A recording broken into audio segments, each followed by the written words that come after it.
NuCedar is definitely known as the top-of-the-line product on the market, and that goes without saying because of the cost of the material is much higher, the cost of the labor, but it's well worth it for all the advantages the NuCedar put out. The great part about this product is on your inside corners and these corners, they're actually welded together underneath with a applied product. So it just, increases the value tremendously, I would think. To date, we've had zero problems with NuCedar, and 90% of our homes are built right on the water as this one is.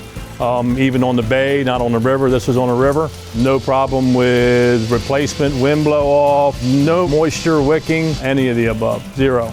You don't have to worry about any future finishes or painting.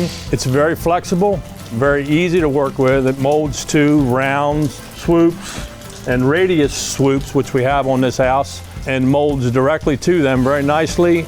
You can use your traditional woodworking tools from in the house, bring them right out here.